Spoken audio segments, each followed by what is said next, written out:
오늘 주시는 말씀은 사도행전 1장 1절에서 8절입니다. 성령으로 세례를 받으리라. 데오빌로여, 내가 먼저 쓴 글에는 무릇 예수께서 행하시며 가르치시기를 시작하심부터 그가 택하신 사도들에게 성령으로 명하시고 승천하신 날까지 이를 기록하였노라. 그가 고난 받으신 후에 또한 그들에게 확실한 많은 증거로 친히 살아계심을 나타내사 40일 동안 그들에게 보이시며 하나님 나라의 일을 말씀하시니라. 사도와 함께 모이사 그들에게 분부하여 이르시되 예루살렘을 떠나지 말고 내게서 들은 바 아버지께 약속하신 것을 기다리라. 요한은 물로 세례를 베푸르셨으나 너희는 몇 날이 못되어 성령으로 세례를 받으리라 하셨느라. 그들이 모였을 때 예수께 여쭈어 이르되 주께서 이스라엘 나라를 회복하심이 이때이니까 하니 이르시되 때와 시기는 아버지께서 자기의 권한에 두셨으니 너희가 알 바 아니요 오직 성령이 너희에게 임하시면 너희가 권능을 받고 예루살렘과 온 유대와 사마리아와 땅끝까지 이르러 내 증인이 되리라 하시니라. 할렐루야, 귀한 찬양 감사합니다.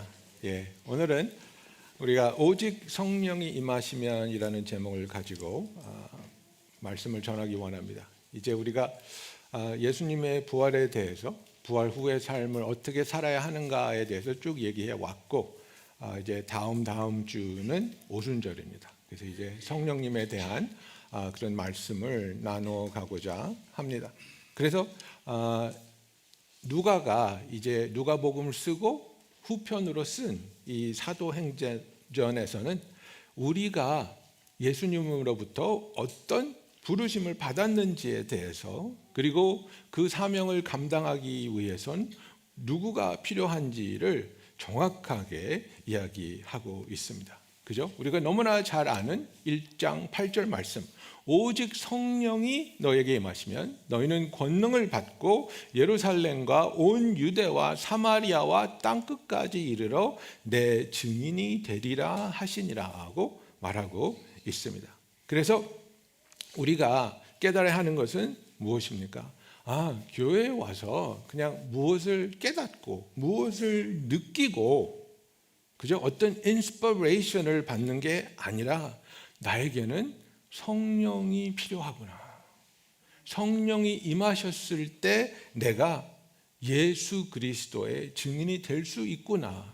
이것을 누가는 이야기하고 있습니다. 그래서 우리가 증인이 되는 것에 대해서 하기 전에 우리의 사명에 대해서 우선 짚고 넘어가기 원합니다. 우리의 사명은 분명한 것입니다. 우리의 사명은 그분의 증인이 되라는 것입니다. 자녀를 향한 우리의 사명도 동일합니다. 자녀를 향한 나의 사명은, 여러분, 내 자녀가 커서 좋은 대학교 가고 좋은 직장 갖게 하는 게 내 사명이 아닙니다. 내 사명은 내 자녀가 증인이 되게 하는 겁니다. 내 사명은 내 자녀가 예수를 알고 예수를 사랑하고 예수를 섬기는 자가 되게 하는 것입니다. 안타깝게 너무나 많은 부모들이 이 사명을 자녀들의 성공과 맞바꾸고 있습니다. 이 부분에 대해서 우리는 심각하게 고민하고 기도하며 회개해야 할 부분입니다. 나는 예수님으로부터 받은 사명, 내가 증인이 되어야 하고 또 내 자녀를 예수의 증인으로 키워내야 하는 그 사명을 정말 신실하게 하나님 앞에서 충성하며 이루어가고 있는가? 아니면 세상에 흐르는 물길을 따라 예수를 섬기지 않는다 할지라도 적어도 세상에서 성공하면 되지, 그런 생각으로 내 마음을 위안하고 있지는 않는가 돌아보면 좋겠습니다. 여기서 예수님께서는 분명히 오직 성령이 너에게 임하시면 너희가 권능을 받고 이 세상 끝까지 나의 증인이 되리라 하고 말씀하고 있습니다. 증인이 되라가 아니라 되리라입니다. You will be my witnesses. 그래서 증인이 된다는 것은 무엇입니까? 여러분, 경찰들이 이제 어떤 사건이 일어났을 때 증인을 찾죠. 그런데 그 증인이 되기 위해서 우리가 해야 할 일이 있습니까? 와, 저기 사건이 일어날 것 같은데 내가 가서 증인이 되기 위해서 이런 준비를 아닙니다. 증인은 뭡니까? 지나가고 있는데 어떤 사건이 터진 것을 내가 본 겁니다. 내가 보고 싶어서 본 게 아니고 내 앞에서 차들이 와서 꽝 받으니까 어떻게 된 거예요? 아니, 내가 지나가다 보니까 여기 빨간불인지 저차가 슉 와서 꽝 박았어요. 그게 증인이지 않습니까? 예수의 증인이 된다는 건 뭡니까? 뭘 봤어야 되는 거예요. 보지 않고 어떻게 증인이 될 수가 있겠습니까? 뭘 경험한 거예요. 어떤 것을 경험하지 않고 내가 어떻게 증인이 될 수 있겠습니까? 내가 보고 내가 경험했기 때문에 그 사실에 대해서, 그 진리에 대해서 내가 이것에 대해 이야기해야 된다는 겁니다. 내 입을 막을 수 없다는 겁니다. 사랑하는 성도 여러분, 우리가 증인이라고 하면서 법정에 서서 당신이 증인입니까? 네, 증인입니다. 그래서 이 사건에 대해서 좀 뭘 보셨습니까? 아, 내가 보진 않았고요. 우리 엄마의 친구의 딸이 나한테 해준 얘기인데요. 걔가 봤는데 이랬대요. 여러분, 그것이 증언으로 채택되겠습니까? 아닙니다. 아니, 당신이 못 봤다고. 아니, 나는 못 봤어요. 당신은 경험했어요. 나는 경험하지 못했는데 내 엄마의 친구의 딸이 봤대요.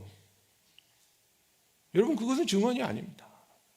내가 증인이 되기 위해서는 나는 예수님을 만났고 나는 예수님을 경험했고 그 사실에 대해서 당신은 내 입을 막을 수 없습니다. 당신이 나를 협박한다 할지라도, 나에게 해를 가한다 할지라도 나는 이 진리에 대해서 말해야 되겠습니다. 여러분, 이것이 증인의 사명입니다. 예수님께서는 우리를 증인으로 불러주셨고, 우리가 성령의 능력으로 살아갈 때 우리의 삶에서 만나게 되고 경험하게 되고 동행하게 되는 이 예수님과의 관계를 통해서 우리가 자연스럽게 증인의 삶을 살 것이라고 선포하고 있는 겁니다. 카요 에로맨이라는 목사님이 계신데 이분이 쓴 책이 Not a Fan이라는 책입니다. 난 팬이 아닙니다 라는 책이죠. 그래서 당신이 팬이 아니면 뭡니까? 그럼 나는 예수님의 팔로워입니다. 그 책이 번역본이 제 사무실에 있더라고요. 내 생각에 박주현 집사님 갖다 놓은 것 같은데 원하시면 제가 빌려드릴게요. 내 건 아니지만 사무실에 있으니까. 근데 굉장히 좋은 책이에요. 한번 읽어보세요. 도전이 돼요. 그래서 이 카요 에로맨이 Not a fan 이라고 이제 이 책을 쓰면서 당신은 팬입니까? 아니면 당신은 증인입니까? 당신은 예수님을 따라가는 그런 어떤 연예인을 좋아하는 그런 추종자입니까? 아니면 진정한 제자입니까? 이 이야기를 이제 써 나가는 건데 이 슬라이드를 잠깐 보시겠습니다. 그래서 이걸 좀 추려보면 이렇습니다. 팬은 어떻습니까? 예수님을 좋아하지만 안전한 거리에서만 가까이 합니다. I respect him, but I follow him at a safe distance. 그죠? 너무 가깝지 않게, 부담되면 도망갈 수 있게 안전한 거리에서만 가까이 합니다. 진정한 제자, 증인은 어떻습니까? 개인적인 희생이 있더라도 예수님을 증거하는 사람입니다. 팬은 어떻습니까? 관계의 혜택은 원하지만 헌신은 원하지 않습니다. I want the blessings without paying for the cost. 예수님의 주권에 내 자신을 온전히 맡기는 자는 예수님의 제자입니다. 이것이 힘들더라도, 이것이 어렵더라도, 이것이 희생을 요구한다 할지라도 주님이 말씀하시면 나는 순종하겠습니다. 그죠? 팬은 어떻습니까? 예수님을 믿는다고 이야기하는데 삶이 변화되지 않습니다. 증인으로서의 능력이 없습니다. 그러나 진정한 제자는 예수님이 단순한 삶의 일부가 아니라 예수님이 전부인 것인 삶을 살아간다는 겁니다.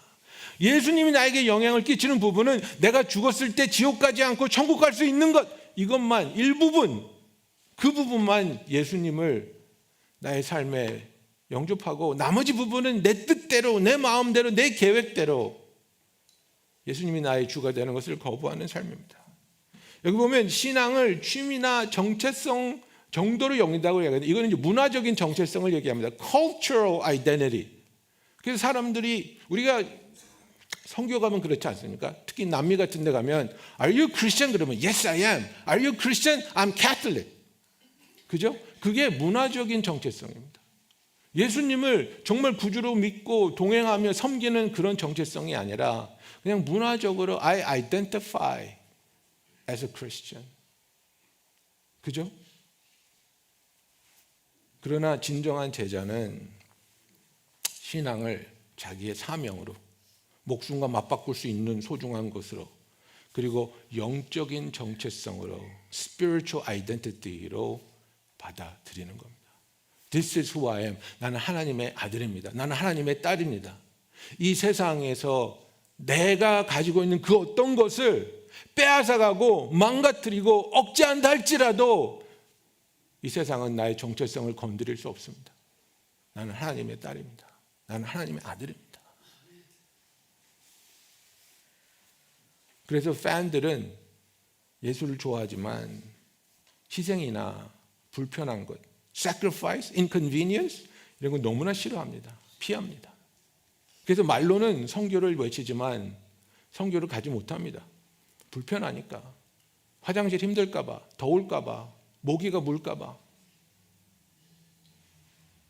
정말 이런 것들이 나로 하여금 예수님이 초청하시는 일에 동참하지 못하게 한다고.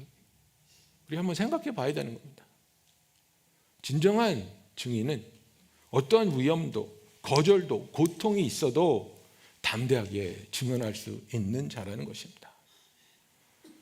그래서 예수님을 팬들은 나의 구원자로서는 받아들이는데 내 삶을 다스리는 주님으로서는 받아들이지 않는 겁니다. 내 삶은 내 뜻대로, 내 생각과 내 결정과 내 주장에 의해서 이루어져야 된다.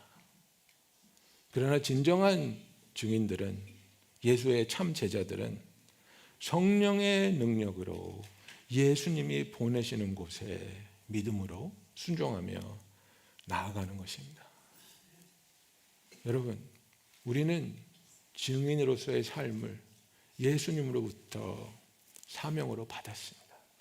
그리고 예수님께서는 그 사명을 위해서 예루살렘과 온 유다와 사마리아와 땅끝까지 이르러 증인이 되라고 말씀하고 있습니다. 이 부분에 대해서는 조금 이따가 제가 좀 더 설명을 해드리겠습니다. 그런데 정말 중요한 것은 뭐냐면 우리의 힘으로, 우리의 열심으로, 우리의 노력으로 절대로 증인의 삶을 살 수 없다는 겁니다, 여러분. 이것이 불가능하다는 겁니다. 그래서 종교적인 플루럴리즘을 보면 이 사람들이 뭐라고 말합니까? 당신이 진정성만 가지고 있으면 어떤 종교를 믿든지 구원을 얻을 수 있다고 말합니다. You can get to heaven as long as you're sincere. 이렇게 얘기합니다. 이것이 얼마나 잘못된 것입니까?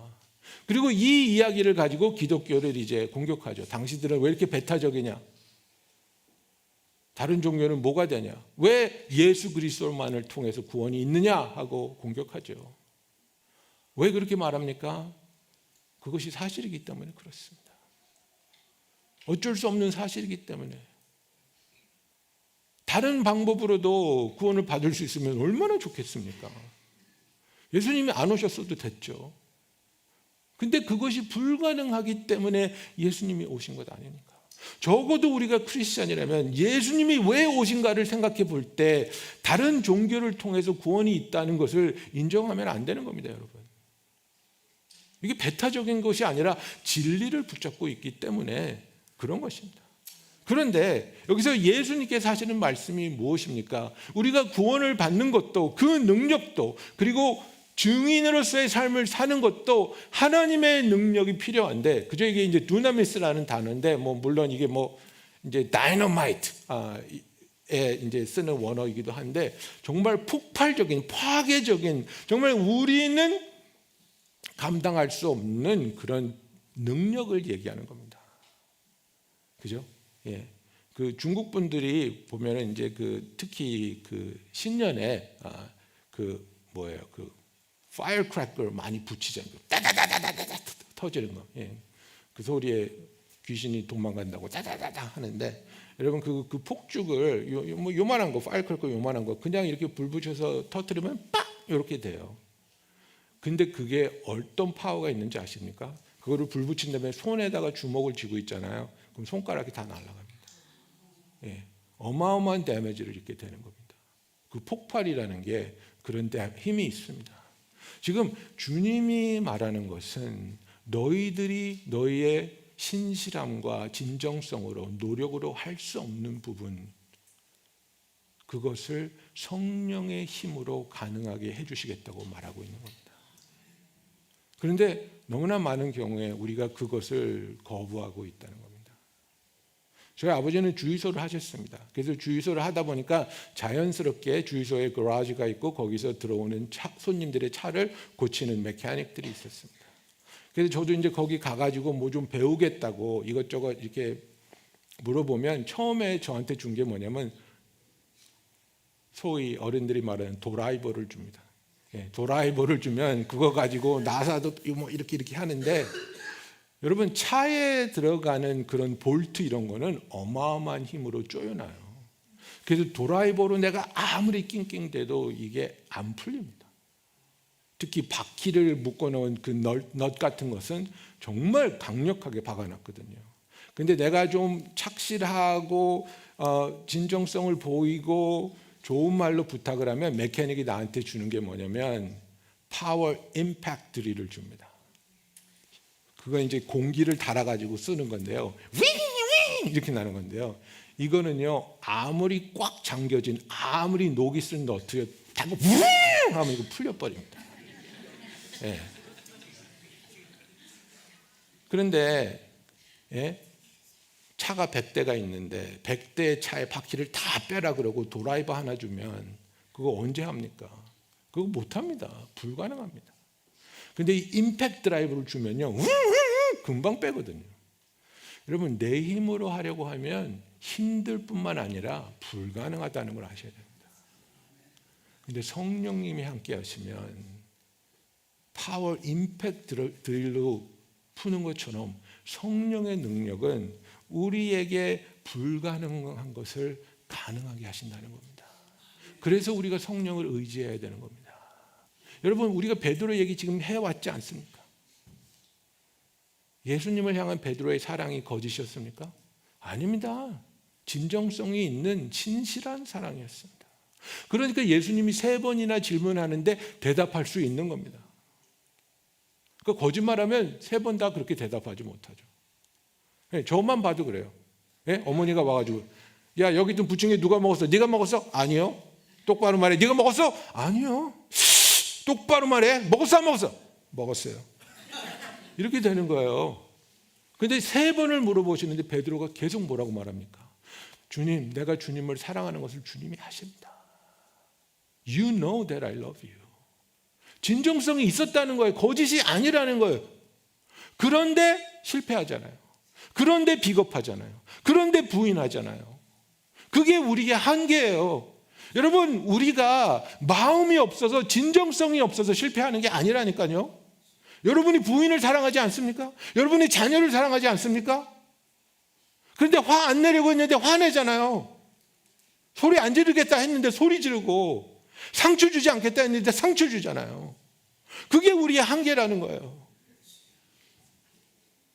그 한계를 넘어서게 하는 게 바로 성령의 능력이라는 겁니다, 여러분. 내가 간절히 원하지만 할 수 없는 것, 내가 아무리 노력해도 넘어설 수 없는 것, 내가 정말 하나님을 사랑하고 싶고 정말 하나님의 선하시고 거룩하시며 우리를 사랑하심을 드러내는 삶을 살고 싶은데 불가능한 그 부분, 사랑하지 못하고 용서하지 못하고 회복하지 못하는 내 자신을 바라볼 때 너무나 좌절되고 너무나 안타깝지만 그것은 내가 노력했을 때 나오는 결과라는 거예요. 내 한계의 결과라는 거예요. 베드로가 그렇게 두려워하고 그렇게 철저하게 무너졌는데 성령이 임하신 오순절날 베드로가 어떻게 변했습니까, 여러분? 수천 명 사람 앞에 뛰어나가서 예수가 그리스도인 것을, 그리고 너희들이 예수를 십자가에 못 박은 것을 담대하게 선포하지 않습니까? 3천 명이 넘는 사람들이 그날 예수님을 믿었다고 성경이 말하고 있지 않습니까? 단순히 대제사장의 뜰에 그 뭐 수십 명 모였겠습니까? 몇십 명 모여서 불 쬐고 있는데 거기서 여자 종한테 남자 종한테 무서워서 욕하고 예수님을 부인했던 베드로가 수천 명 수만 명 앞에서 예수님이 그리스도이신 것을, 그리고 유대인들이 예수를 십자가에 못 박은 것을 베드로가 담대하게 선포하지 않습니까? 우리의 한계는, 우리는 인간이기 때문에 아무리 노력해도 넘지 못하는 부분이 있습니다. 그것을 성령의 능력으로 가능하게 해 주신다는 겁니다. 우리가 다 경험했습니다. 진정한 마음과 사랑이 있지만 그러나 성령을 의지하지 않을 때 어떤 압박과 두려움의 순간에 실패를 경험했습니다. 성령님은 단순히 우리가 못하는 것을 좀 잘하게 돕는 분이 아니라 우리를 변화시켜서 우리가 더욱 진실되고 담대하게 증인의 삶을 살도록 이끌어 가시는 분이라는 것입니다. 성령님이 우리에게 임하실 때, 성령의 능력을 의지해서 우리가 삶을 살 때 우리는 효과적인, 효율적인, 풍성한 증인의 삶을 살게 되는 것입니다. 히브리 기자가 히브리서 10장 32절부터 34절에 이렇게 얘기합니다. 전날에 너희가 빛을 받은 후에, 그러니까 이게 former days when you were enlightened, 그러니까 빛을 받았다는 게 커다란 깨달음을 경험했다는 거예요. 커다란 깨달음, 뭐겠어요? 예수님이 구주이시고 예수님이 너희를 구원하셨다는, 예수님의 사랑 가운데 너희들이 있다는 이 진리를 깨달은 너희들, 전날에 너희가 빛을 받은 후에 고난의 큰 싸움을 견디어낸 것을 생각하라. 혹 비방과 환난으로서 사람에게 구경거리가 되고 혹 이런 형편에 있는 자들과 사귀는 자가 되었으니 너희가 갇힌 자를 동정하고 너희 소유를 빼앗기는 것도 기쁘게 당한 것은 더 낫고 영원한 소유가 있는 줄 알미라. 지금 얼마나 어마어마한 일을 이들이 당했고 얼마나 엄청난 아픔과 손실을 이들이 경험했습니까? 그죠? You endured hard struggle with suffering, sometimes being publicly exposed to reproach and affliction, sometimes being partners with those so treated, and you had compassion on those in prison, and you joyfully accepted the plundering of your property.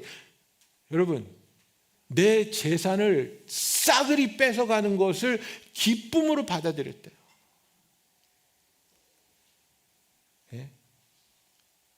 아니, 아침에 일어나가지고 스탁이 좀 떨어져 있으면 하늘이 무너진 것 같은 사람들인데 우리는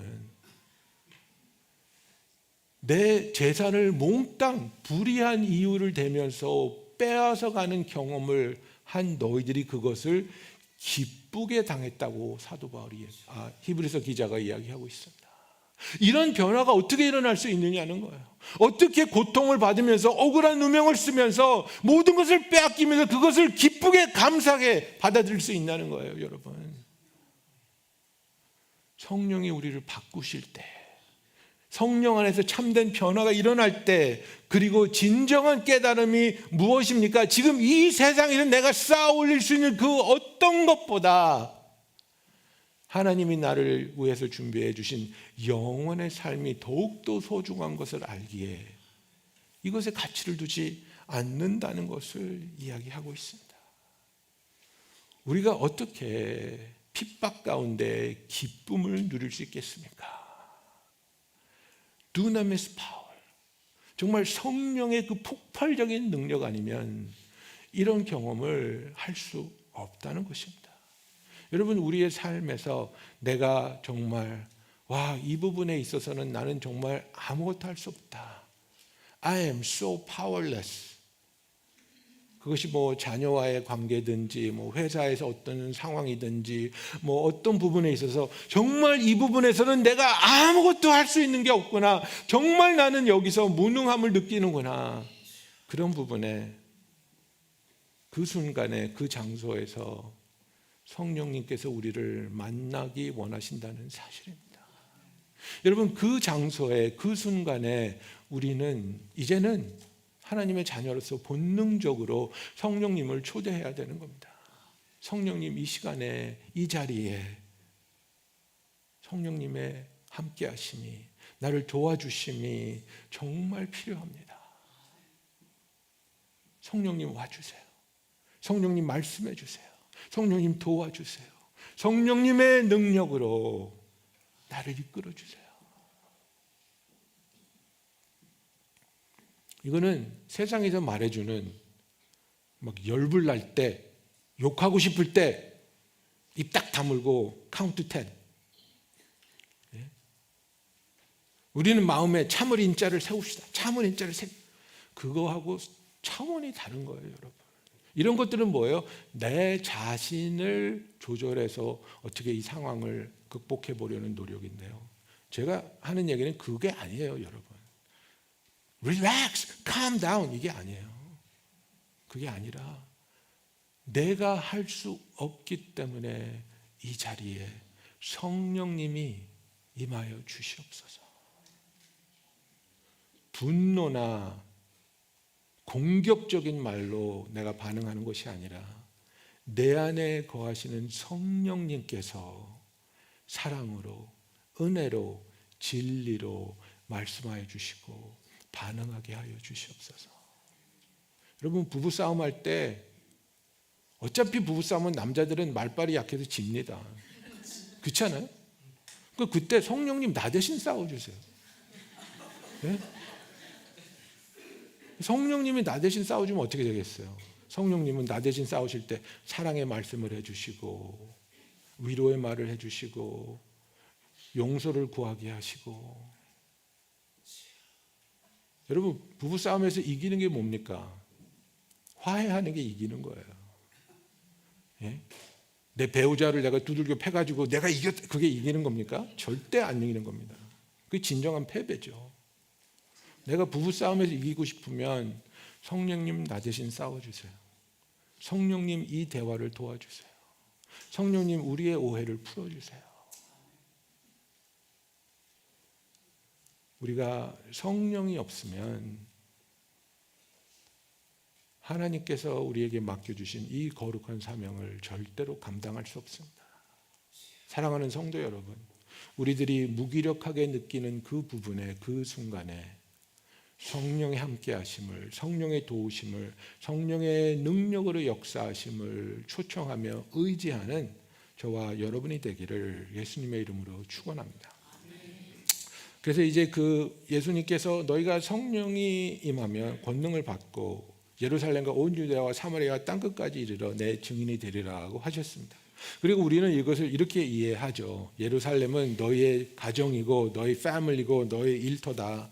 그리고 유대아와 사마리아는 이제 그 다음 코센트릭 서클, 그러니까 뭐 너와 좀 언어가 다르고 문화가 다르고 생각이 다르고 그리고 네가 좀 불편하게 여기는 그런 사람들, 그리고 이 세상 끝, 정말 국경을 넘고 먼 데까지 가서 끝까지 세상을 전하게 되는 그런 이제 패턴을 우리가 얘기하는데, 어떤 분들이 그런 얘기를 합니다. 목사님, 예수님이 예루살렘에서 시작해서 유대아와 사마리아와 땅끝까지 가라 그랬는데 나는 예루살렘에 갇혀서 나갈 수가 없습니다.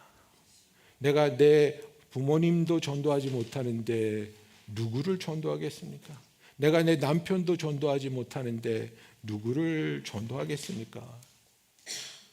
저는 계속해서 남편을 위해서, 부모님을 위해서 기도하고 있지만 이 사명을 감당할 수 없을 것 같습니다. 이렇게 이야기합니다. 19세기 말기 그리고 20세기 초기에 이제 SVM이라고 Student Volunteer Movement가 굉장히 강력하게 이제 미국에서 일어났습니다. 그래서 이제 자원하는 자들이 이제 전 세계 방방곡곡으로 선교사로 보내지는데 1920년대까지 2만 명이 넘는 젊은이들이 세계 방방곡곡으로 뭐 중국, 아프리카 뭐 선교사로 나가는 겁니다. 근데 이 Student Volunteer Movement에 강력한 opposition이 있었습니다. 뭐냐면 여러 교단들이었습니다. 이들이 한 얘기가 꼭 바로 우리가 고민하고 있는 이 얘기예요. 미국도 아직 전도가 안 됐는데 미국부터 전도해야지. 미국도 전도하지 못하고 어떻게 우리가 선교를 갈 수 있느냐. 미국을 전도하기 위한 그 자력과 그 열정과 그 기도, 지금 너희들이 보내고 있는 그 젊은이들 미국을 위해서 써야 된다. 이렇게 나온 겁니다. 그래서 SBM 무브먼트에서 그 마트라는 분이 이걸 시작했는데 거기에 대해서 뭐라고 말씀하시냐면 이거는 either or situation이 아니다. 미국이든지 선교든지 그걸 택해야 되는 게 아니다. 이거는 both and다. 미국도 하고 선교도 해야 된다. 예루살렘이 복음으로 제일 먼저 선포된 다음에 예루살렘에 있는 모든 시민들이 예수를 믿었습니까? 그렇지 않습니다. 사실은 소수의 사람들만 믿었습니다. 그런데 예루살렘이 완전히 다 전도되지 않았지만 복음이 계속해서 안디옥으로 세계적으로 선포되지 않습니까? 그렇습니다. 만약에 미국이 그때 1920년대 그래 우리는 미국을 먼저 전도시켜야 돼. 그 다음에 모든 미국이 예수를 믿으면 우리는 선교사를 보낼 거야. 그랬다면 아마 선교는 죽었습니다. 아마 오늘날까지도 그렇잖아요. 오늘날까지 뭐 예수를 100% 믿는 나라가 어디 있어요? 거부하는 사람들이 얼마나 많습니까? 그렇지 않습니다, 여러분. 우리가 선교에 노력을 합니다. 전도합니다. 내 예루살렘에서 전도받아야 될 분이 누군지 우리가 명확하게 알고 그분들을 위해서 전도하며 기도해야 됩니다. 그러나 그분들이 받아들이지 않는다 할지라도 그것이 나로 하여금 유대와 사마리아 땅끝까지 못 가게 하는 게 아니라는 겁니다, 여러분. both and입니다. 네, 내가 계속해서 부모님을 위해서 기도하고 전도하겠습니다. 그러나 그들이 받아들이지 않는 이 상황에서 나는 나의 유대에, 나는 나의 사마리아에, 나는 나의 땅끝까지 가서 복음을 전하겠습니다. 이것이 우리가 해야 될 사명이라는 겁니다. 내 형제가 아직 예수를 믿지 않기 때문에 나는 다른 분들에게는 복음을 전할 수 없습니다. 어불성설입니다, 여러분. 잘못된 생각이라는 것입니다. 당연히 나에게 맡겨주신 나의 가족을 위해서 그들의 구원을 위해서 기도하며 전도해야죠. 그 줄을 놓으면 안 되죠. 그러나 그 와중에 계속해서 온 유대와 또 사마리아와 또 땅끝까지 이르러 기회를 얻든지 얻지 못하든지 예수 그리스도의 복음을 선포하며 증인의 삶을 살아가는 저와 여러분이 되기를 예수님의 이름으로 축원합니다. 여러분, 증인의 삶은 쉽지 않습니다. 증인의 삶은 어렵습니다. 증인의 삶은 고통스럽습니다. 그러나 영원한 가치가 있는 삶이라는 겁니다. 그래서 히브리서 11장을 보면 얼마나 멋있습니까? 그 놀라운 히브리서 11장을 읽으면서 35절부터 보면 히브리 기자가 이렇게 얘기합니다. 여자들은 자기의 죽은 자들을 부활로 받아들이기도 하며 또 어떤 이들은 더 좋은 부활을 얻고자 하여 심한 고문을 받되 구차히 풀려나기를 원하지 아니하였으며 또 어떤 이들은 조롱과 채찍질 뿐 아니라 결박과 옥에 갇히는 시험도 받았으며 돌로 치는 것과 톱으로 켜는 것과 시험과 칼로 죽임을 당하고 양과 염소의 가죽을 입고 유리하며 궁핍과 환난과 학대를 받았으니 이런 어려움이 있다 할지라도 이런 대가를 치러야 한다 할지라도 이들은 기쁨으로 증인으로서의 삶을 사는 것을 거부하지 않고 받아들였다는 겁니다. 그들은 상상할 수 없는 고난을 겪었지만 포기하지 않았고 배신하지 않았다는 겁니다. 그 안에 계신 성령의 능력과 소망으로 인해서 이들은 증인의 삶을 살아냈다는 것을 이야기하고 있습니다. 여러분, 이 세상이 우리에게 많은 시련과 아픔을 줄 수 있지만 그 어떤 것도 하나님이 나에게 약속하신 그 영광과 그 구원과 그 축복을 빼앗아갈 수 없다는 것입니다. 히브리서 10장 32절에서 34절 말씀 다시 한번 읽어보기 원합니다. 전날에 너희가 빛을 받은 후에 고난의 큰 싸움을 견뎌낸 것을 생각하라. 혹 비방과 환난으로서 사람에게 구경거리가 되고 혹은 이런 형편에 있는 자들과 사귀는 자가 되었으니 너희가 갇힌 자를 동정하고 너희 소유를 빼앗기는 것도 기쁘게 당한 것은 더 낫고 영구한 소유가 있는 줄 알미라라. 그렇기 때문에 우리가 소유를 빼앗기는 것도 기쁘게 당했다고 이야기하고 있는 것입니다. 이것은 인간의 노력으로, 인간의 능력으로 이루어질 수 없는 것입니다. 이것은 오직 성령의 능력으로만 이루어질 수 있는 진리입니다. 예수님이 우리에게 분명히 말씀하십니다. 오직 성령이 너에게 임하시면입니다. 네가 기도 열심히 하면, 네가 정말 착하게 살면, 네가 정말 노력하면, 정말 굳게 마음을 먹으면 내 증인이 될 수 있어가 아닙니다, 여러분.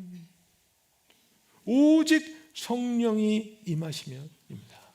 여러분, 우리 가운데 어쩌면 몇몇의 우리들은 증인이 아니라 예수님의 팬으로만 살아왔습니다. 예수님이 나에게 가까이 오셔서 손은 들어주고 축복해 주기를 원했지만, 그러나 예수님이 나의 삶을 바꾸시는 것을 원하지 않았습니다. 예수님이 나에게 더 가깝게 오시는 것을 어쩌면 부담스러워하고 피했을지도 모르겠습니다. 그런데 여러분, 예수님을 먼 발치에서 환호하고 엄지를 올리는 그런 구경꾼들을 원하시는 게 아닙니다. 예수님은 성령으로 충만하여 성령의 능력으로 우리의 맡겨진 곳에서 증인의 삶을 살 자들을 찾고 있다는 것입니다. 사랑하는 성도 여러분, 당연히 우리는 용기가 없습니다. 당연히 어려운 상황이 우리를 두렵게 하고 낙심하게 합니다. 그러나 우리가 예수님이 나에게 명하시고 주신 사명을 감당하는 삶을 살기 원한다면 성령이 나에게 임하셔 성령이 나를 충만하게 채우실 때, 성령의 능력을 의지할 때 우리는 우리에게 불가능했던 삶을 예수 안에서 변화됨으로 살아갈 수 있다는 것입니다. 여러분, 우리가 매일매일 해야 하는 기도가 바로 이것입니다. 지난주에 우리가 practically 뭘 해야 될까를 얘기할 때 제가 아침에 일어나서 이런 기도하라고 말씀드렸죠. 아침에 일어나면 주님, 나는 주님의 것입니다. 나는 주님의 것입니다. 오늘 하루를 주님께 드립니다. 주님, 나와 함께하여 주시옵소서. 거기에 두 번째 기도를 더 합시다. 주님, 나는 주님의 것입니다. 성령님 나에게 오늘도 임하여 주시고 나를 충만히 채워주시고 성령의 능력으로 증인의 하루를 살게 하여 주시옵소서. 성령의 능력으로 사랑하고 성령의 능력으로 용서하고 성령의 능력으로 섬기게 하여 주시옵소서. 내 힘이 아니라 성령의 능력이, 하나님의 영광이 드러나게 하여 주시옵소서. 여러분, 우리 기도하겠습니다.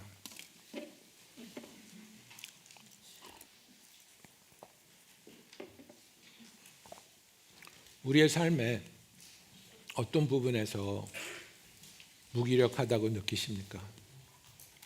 여기는 내 목소리도 없고 내 영향력도 없고 내가 할 수 있는 일도 없고 너무나 낙심이 되고 두렵기만 하고 좌절을 느끼는 그곳, 그것이 어떤 관계일 수도 있고 그것이 어떤 상황일 수도 있습니다. 그곳에, 바로 그곳에 성령님께서 우리를 만나주기를 원하십니다. 성령님, 이곳에서 나를 만나주십시오. 성령님, 이곳에서 나를 도와주십시오. 성령님, 이곳에서 성령의 능력으로 나를 변화시키시며 채워주십시오. 하나님은 잔인한 하나님이 아닙니다. 우리에게 불가능한 일을 명령하고 그 불가능한 것을 이겨내지 못한다고 정죄하시는 분이 아닙니다. 우리에게 맡긴 사명이 불가능하다는 것을 아시기에 그것을 가능하게 하기 위해서 우리에게 성령님을 보내주십니다. 성령님, 나에게 오시옵소서. 하나님은 구하는 자에게 성령님을 주시겠다고 예수님이 이미 약속해 주지 않았습니까? 우리가 그 약속을 붙잡습니다. 여러분, 우리 이 시간에 기도합니다. 성령님 나에게 임하여 주시옵소서. 나의 삶의 힘든 부분에, 불가능한 부분에, 어렵고 아픈 부분에 성령의 능력으로 임하여 주시옵소서. 우리 다 같이 기도하겠습니다. 사랑의 하나님 아버지, 우리가 주님 앞에 나옵니다. 사랑의 아버지, 우리가 주님께 나와 간절히 기도합니다. 주께서 우리를 살리시며 주께서 우리를 구원하여 주십니다. 주님이 우리를 받으시며 주님이 우리를 도우시옵소서. 주님이 맡겨주신 사명을 우리의 열심으로, 우리의 노력으로, 우리의 신실함으로 이룰 수 없는 것을 우리가 압니다. 우리가 노력했으나 실패하였고, 우리가 열심히 노력했지만 좌절할 수밖에 없었던 것을 고백합니다. 아버지, 그러나 성령이 임하실 때, 성령님이 역사하실 때, 성령님이 도와주실 때 불가능했던 일들이 가능해지는 것을 우리가 믿습니다. 성령님 도와주십시오. 성령님, 내가 예루살렘에서, 내가 온 유대에서 온 사마리아와 땅끝까지 이르러 주님의 증인이 되는 삶을 살 수 있도록 나를 변화시키시며 새롭게 하시며 주의 능력으로 덮어 주시옵소서.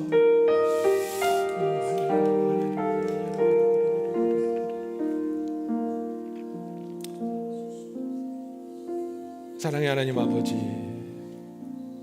너무나 많은 상황에서, 너무나 많은 순간에서 우리가 이악 물고 노력해 봤지만 실패하고 낙심했던 경험들이 너무나 많이 있습니다. 우리는 그때 잘못 생각하고 내가 이렇게 열심히 하는데 하나님이 왜 안 도와주실까라고 불평했을지 모르지만 하나님께서는 그 순간에